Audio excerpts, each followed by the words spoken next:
It's October 2024 and in the morning we're off to Delph Bank Touring Park in Fleet Hargate village in the Lincolnshire Fens.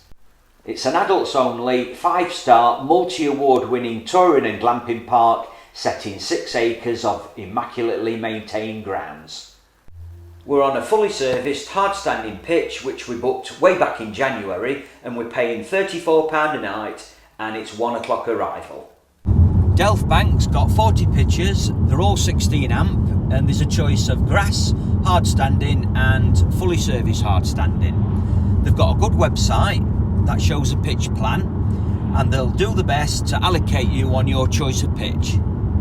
They've now got an on-site shop and it's well stocked with essentials and seasonal local produce. Well, it's licensed with beer on tap and there's a good selection of locally brewed bottled beers and award-winning ciders.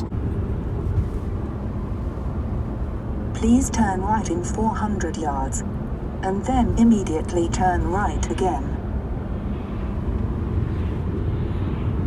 Yeah, we're going to be turning off the A17 here, turning right here. Now turn right and then immediately turn right again.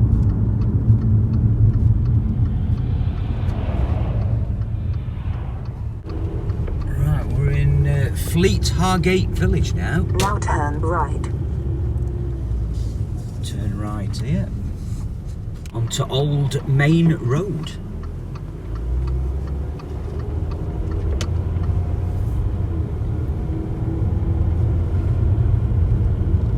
Delph Bank is here, look, on the left.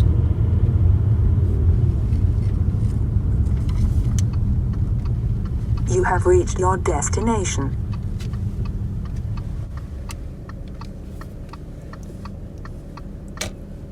Right, we'll swing in here. It's nearly 1 o'clock.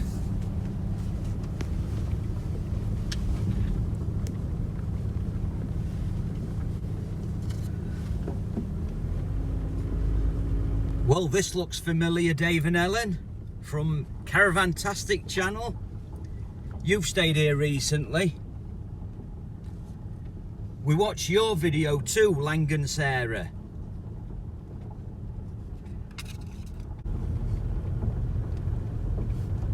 It's a long drive down to the barrier.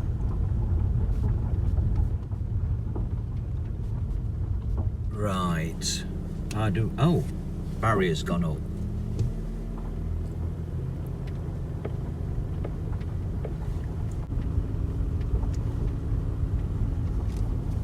All visitors must report to reception.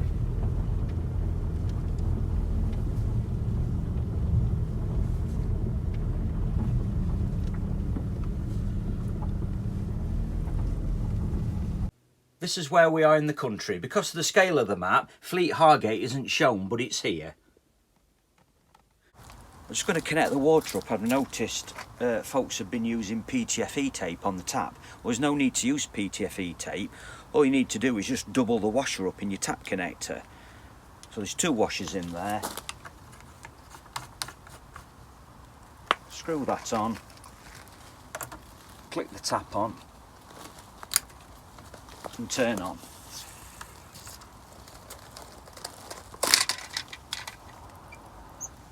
Oh dear. And that water's coming out of the top here, but nothing's coming out of the tap connector. 14mm spanner, that's sorted that leak out, so there's no leaks at all now.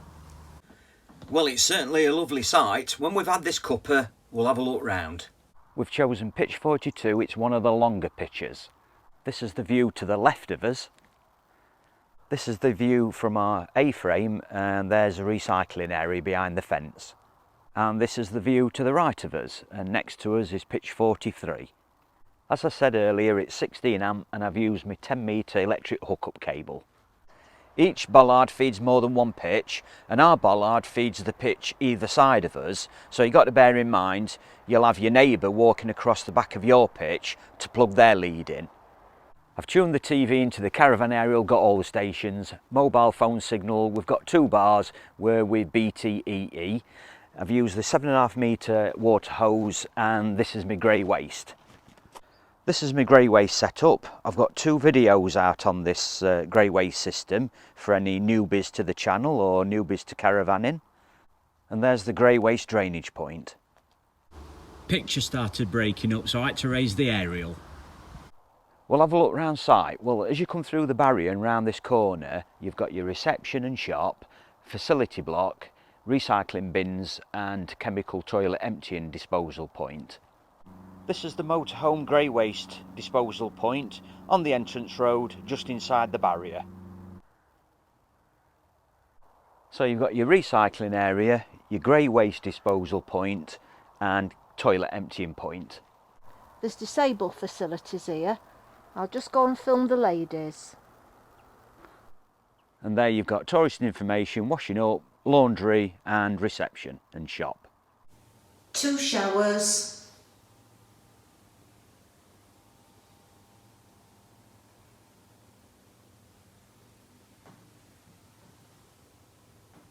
3 toilets, 2 separate vanity areas, and a 3rd basin with a hairdryer.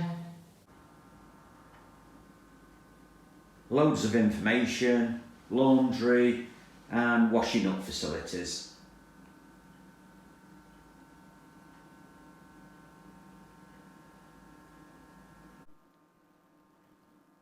We're in the site shop. Festive mince pies, marmalades, jams, chutneys. Lots of provisions on the back shelf in there. And there's ice cream in the freezer. Locally made variety of burgers and doggy ice cream. And in the fridge you've got bacon, milk, oh they look nice, cheeses and apple juice. We'll come back for some of that. We'll come back for some plum bread, and there's plenty of wine if you run out, Gail. Austrian lager on tap. These are the local beers. These are locally produced ciders. With our back to reception, that's looking up the site, and the caravan there to the right is on pitch 5. And look at that lawn, it's like a bowling green. Gabriel certainly takes a pride in his work, and he's available 24 hours a day if there's any problems. Looking back at reception, this is pitch 19 to the right, and in the distance you can see one of the glamping pods. Here's a closer look of the 2 glamping pods from pitch number 1, and one of them's dog friendly.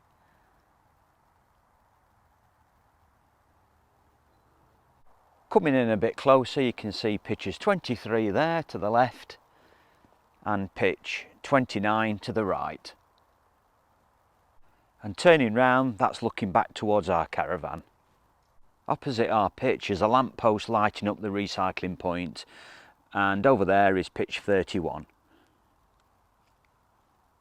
These are pitches 35, 36 and 37. They're all fully serviced. We stood at the back of pitch 36, looking back up the site towards our caravan. With our back to the platform way gate and dog walk, to the left is pitch 10 and to the right is pitch 14. The site's dog walk is along the former railway line to a mowed paddock where you can let your dog off lead. A narrow gauge light railway once ran through Delph Bank, and it was built by wealthy farmers, the Worth family, in 1910. They used it to carry goods from their fields to the north of Delph Bank along a 12.9 mile network of track to Fleet railway station, which is that way, and it was often referred to as the potato train. After the Second World War, roads began to replace rail, and the Worth family finally closed their narrow gauge light railway network in 1955. Let's go and have a look at the remains of Fleet Station railway platform. The tracks and station are long gone, and all that remains is the platform's blue brickwork, and they don't build things like this anymore. This Fleet Station was on the Midland and Great Northern joint railway line between Spalding and King's Lynn. I've been waiting all day for train and it still hasn't arrived. Well, I've just found out this line closed in 1965 after 103 years in service.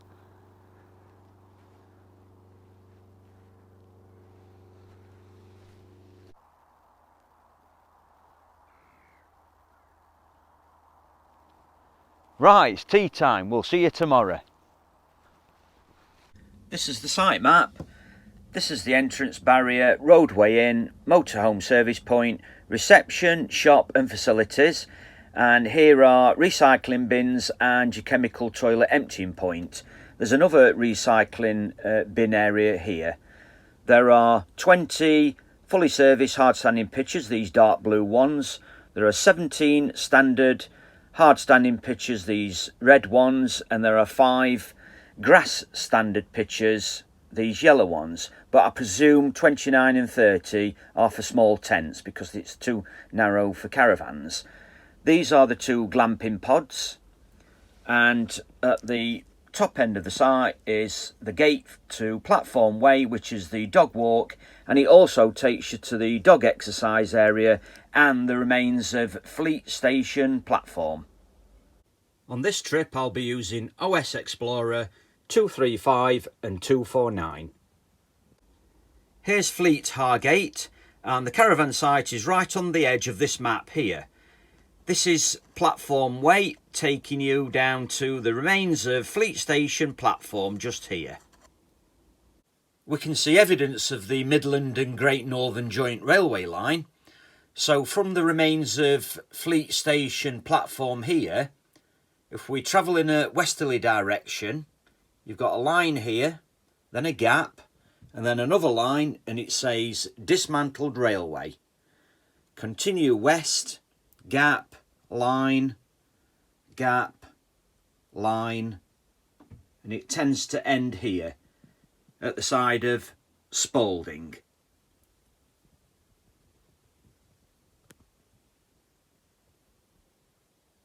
It's caravan shower time. Well, I had a comment from Michael saying he bought a Whale Watermaster direct water hookup kit and his pressure's really poor. Well, I'll turn our shower on and you'll be able to see what our pressure's like. Right, I'm turning it on. The mixer tap is in the middle. There you go, Michael. Alright, it's not as powerful as at home, but we do get a decent shower from it.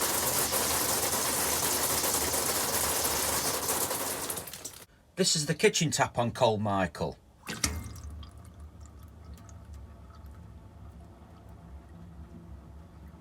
I don't think that's too bad.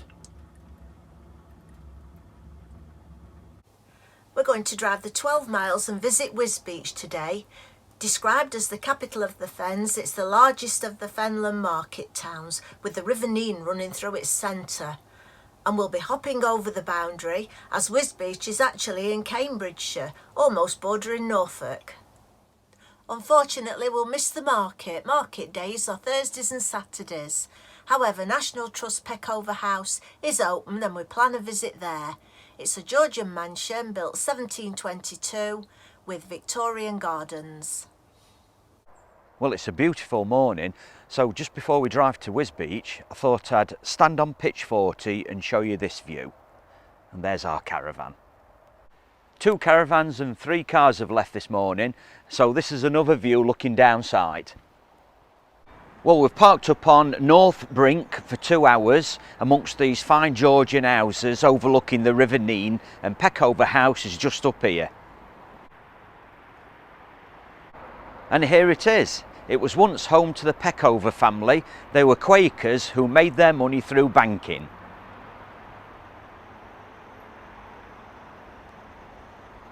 Visit the gardens for free, look.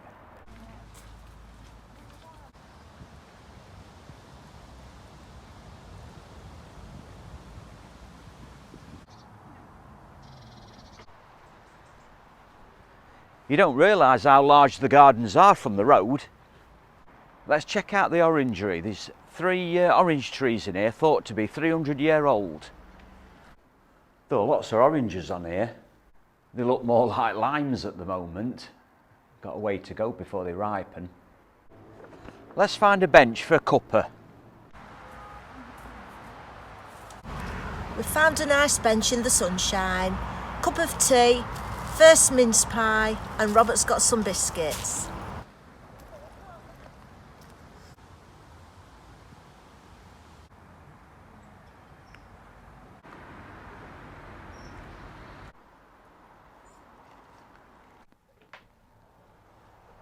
This is a nice garden room.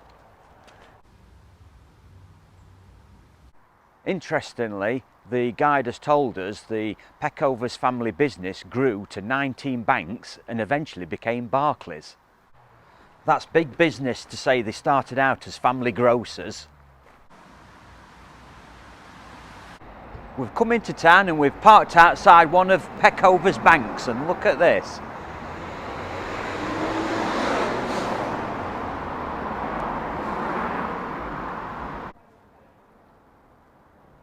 Wisbech was once a prosperous port between 1805 and 1825. Right, let's hit the shops. This is the main shopping area. We're having his last cuppa in Wisbech Park, and it's only a 5-minute walk from the town centre. But there is plenty of parking around the surrounding roads. We've just drove a mile from the town centre to this place. It's called, I'm not sure how you pronounce it, Walsoken or Walsoken, to this Norman church built in 1146, but it's locked. It is a notable church of interest, and apparently there are carvings in there with hidden faces and beasts. And Gail wanted to see the pretty angel window.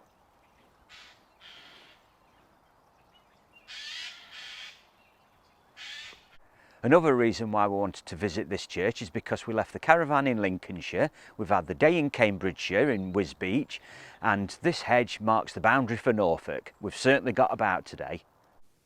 By the time we get back to the caravan, we'll have done about 26 miles today. But to visit 3 counties within that 26 miles, I think that's good going. And we've had a lovely day. This is what we looked at in Wisbech, Cambridgeshire. National Trust Peckover House. This is the River Nene. The town centre. Wisbech Park next to the hospital. And here is Walsoken or Walsoken Church and Graveyard. Well, this line here, up here along the road and around the perimeter of the graveyard, is the county boundary, and the church and graveyard is in Norfolk. Today we're heading for Spalding, and it's market day. It's a Georgian town, best known as the flower and tulip growing region. Apparently there aren't as many growers these days, but I bet it's still vibrantly colourful come springtime. The River Welland flows through the town, and it's about 12 miles away. We'll then move on and take a look at the Leaning Tower of Surfleet St Lawrence. It was built in 1260 on fenland soil foundations, and it sank shortly after construction, and it leans a whopping 6 foot 4.5 inches, so it sounds intriguing. Here we are in Spalding, and this is the River Welland, and we're heading for the town centre. We've got a nice autumnal feel today, and we're heading that way. The smell of Lincolnshire sausages are in the air. Well, this impressive building is Ascoffey Hall, and it's a Grade 1 listed museum. It's over 550 years old, and it was a family home until 1902. Unfortunately, it's closed today, but the hall is open Wednesday to Sunday. But the gardens are still open. There's an ornamental lake,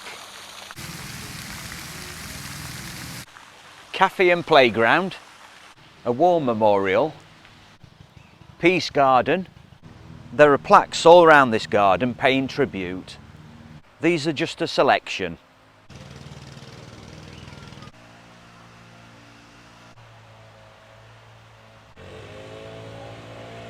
There are 24 plaques altogether.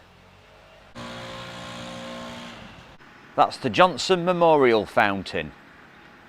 And there's an aviary over there. Hello. They're preening. They're preening? Yeah. There's some more gardens and they're really well maintained. A yew tree walk. An ice house.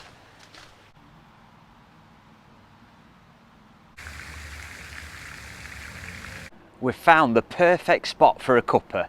Let's get Flask out. They're actually quite comfy, these chairs.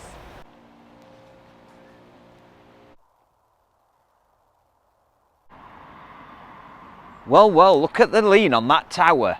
We've got to have a closer look at this. It sure is leaning.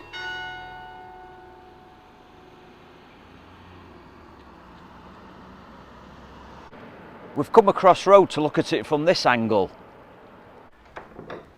Oh, disappointingly, it's closed. Well, apparently there's a cross at the base of the tower that marks the tip of the spire, and there are 12 bells in the tower and 2 are technically hung outside the line of the foundations. From Surfleet I decided to drive down this lane to Pinchbeck Engine Museum, but I do know the website says it's closed during 2024, but I just wanted to have a quick look. This building houses the restored steam beam engine which was built in 1833 to drain the Pinchbeck Marsh. The beam engine was replaced with this electrically powered station in 1952. We're just having a peep through the window. This is an old workshop. Look at that old bench drill. This were built in 1943, a dragline excavator.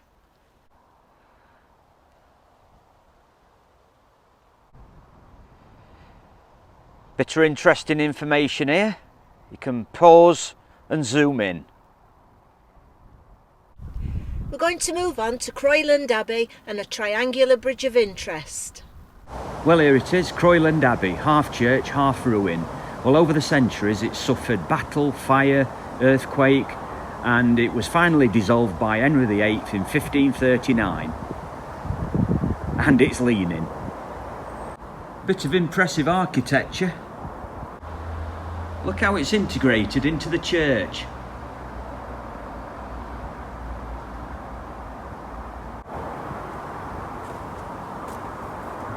Hey, look at all this carving.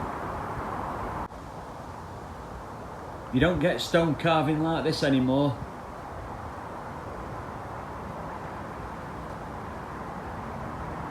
Look at these stone coffins it's carved out for a head there, look.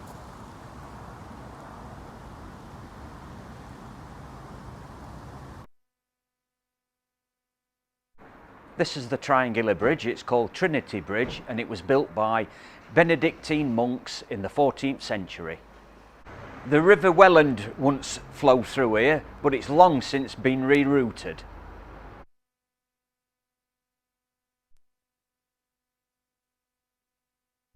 Croyland's a lovely historic town. We'd come back here. This was our day around Spalding. From the caravan we travelled the 11 miles to Spalding town centre here. This is the River Welland and here is Ascoffey Hall. From here we travelled north to Surfleet Leaning Church Tower, and then from here we joined the A16 and travelled down to Pinchbeck Engine Museum, and then we moved on to historic Croyland. We travelled down the A16 from Spalding, took the Croyland turning, and here is the Abbey. And on this junction here is the triangular Trinity Bridge. I'm just filming October's Hunter's Moon through our caravan roof light. It's a super moon that's bigger and brighter than a normal full moon. We're going to drive to the Wash today. It's a natural nature reserve where Lincolnshire meets Norfolk. The River Nene we saw in Wisbech flows into the Wash, as does the River Welland we saw in Spalding. It's the largest estuary in the UK and it flows into the North Sea, and it's about a 9-mile drive from here. Lincolnshire is a naturally marshy region, although most areas are drained into ditches. I remember history at school doing the draining of the fens, a massive project that gave farming a chance, and now 1/5 of England's potatoes are grown in Lincolnshire. We're at the Wash and we're going to have a walk along the bridleway. This is the Sir Peter Scott Lighthouse, and it says it's your chance to stay in possibly the most important building in the history of global nature conservation. That's the River Nene, and this is the Peter Scott Walk. We've got to the curve in the path, and it's about 9.5 miles if you continue to Ongar Hill car park, which is another car park you can drive to. But let's see what you can see from this point. Well, the North Sea is way out there in the distance, but this is the nature reserve, and it's a winter feeding ground for waders and wildfowl. It's very calm and tranquil here. Out there in the distance is what's known as the Outer Trial Bank. It's an artificial island that was constructed in the 70s by the UK government for a water resources scheme, but it was soon abandoned because of the cost. And as the story goes, King John in 1216 reputedly lost his treasures in quicksand whilst crossing the Wash. This was our drive to the Wash. From the caravan site here, we drove the A17 over Sutton Bridge, turned left, and that road took us to the car park.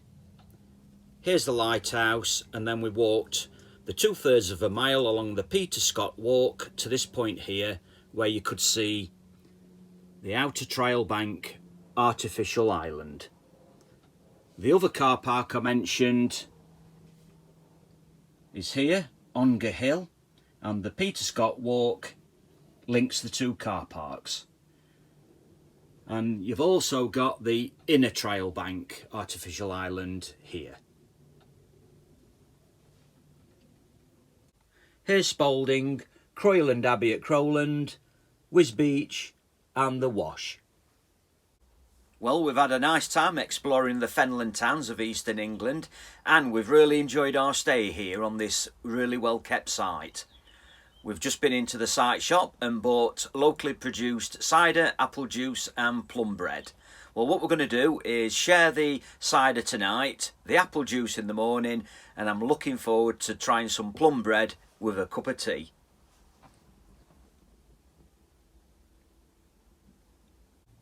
So this site is open 10 months per year, February to November. A very popular mobile fish and chip van comes on site every Friday. And during the summer months, Tuk Tuk also visits site cooking Thai and South Asian family recipes.